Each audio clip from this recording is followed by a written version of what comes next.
I'm Vera Undertow. I use they, them pronouns. I'm a skier, mountain biker, mountaineer, and I also build skis and snowboards.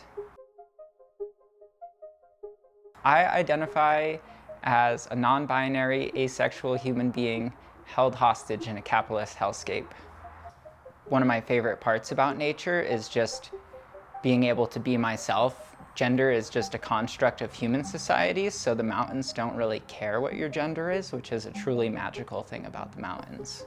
Whenever I meet new people, like just strangers on a trail or wherever, and we just start having conversations and they just assume one way or the other about pronouns, and it's gender and whatnot, and they just start saying like, oh, this or that because of this or that gender assumption, and it's just makes you feel like, do I tell them that I'm non-binary, or am I 16 miles from civilization and I have no clue what this person's take is on being trans? My experience at Project Alpine was, first of all, one word, amazing. Second of all, it was so refreshing to be in a group of human beings that were out there to build a community together and not just be the best skier on the mountain, and not just crush that uphill so fast that they were skiing down by the time you made it to the transition zone. And then it was also amazing to be included in the conversation and the language used every single time when the guides said humans and people instead of saying men and women, ladies and gentlemen. It's just humans. We're all humans. What an amazing non-binary friendly word. Inclusivity in the outdoors looks like and is created by making the outdoor space not just a space where we say, oh, we accept everyone out there, but by actually embracing and celebrating what makes each person unique and different and makes them feel worthy of being there and being involved in the outdoors. I'm Ramya Kandapuli. I identify as a woman. I am from India and I am a backcountry skier and an aerospace engineer. I think the mountains make me feel calm and happier. I think it's helpful for me to focus on just one thing when I'm outside, as opposed to like the stress and anxiety of the day-to-day life. I feel like there's a lot of times where you're not perceived as someone being serious, where it's not necessarily explicit, but there is an undercurrent of, like, no one's like explicitly saying like, oh, you can't be here, but there's an undercurrent of you're not like serious enough about this, you're not knowledgeable enough about this, maybe this is your first time going out.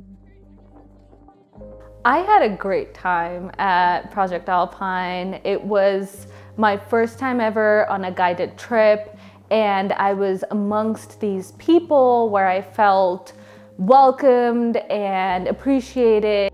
I think inclusivity in the outdoors means, to me at least, to be viewed as an equally capable member of the outdoor community.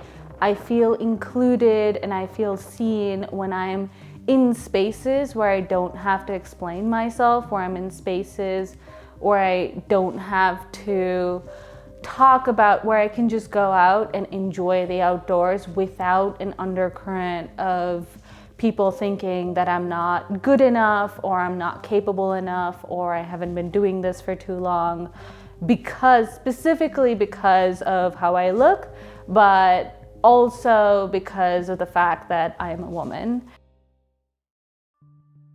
I'm Alex Malloy. My pronouns are she, her. I am a skier and a cyclist, and I live in Morrison, Colorado. I identify as a queer, larger bodied athlete. I think the mountains for me really represent a place where I'm able to push myself, not only just in the physical aspect, but really in the emotional aspect as well. It not only lets me connect deeper with myself, but also the people I'm with.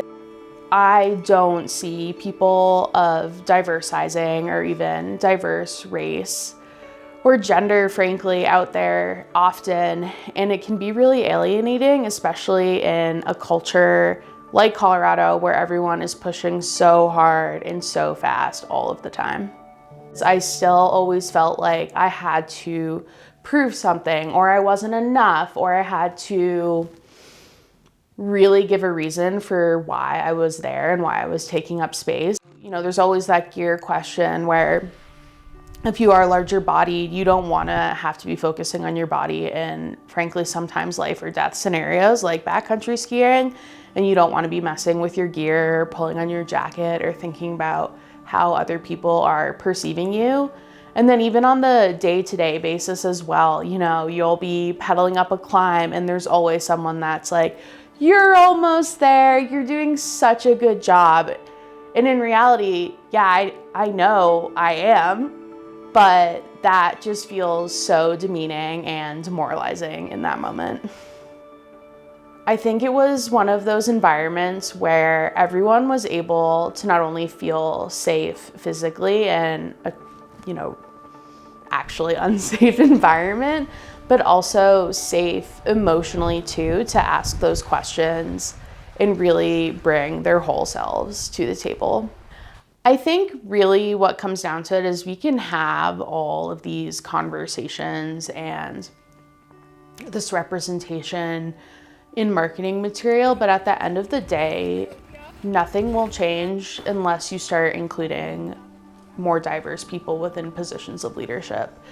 And whether that is not only just in your core group, maybe in the backcountry, or if that is, you know, the VP of marketing or even CMO, CEO roles, I think that is where we will see the most change and where the majority of the conversations need to happen.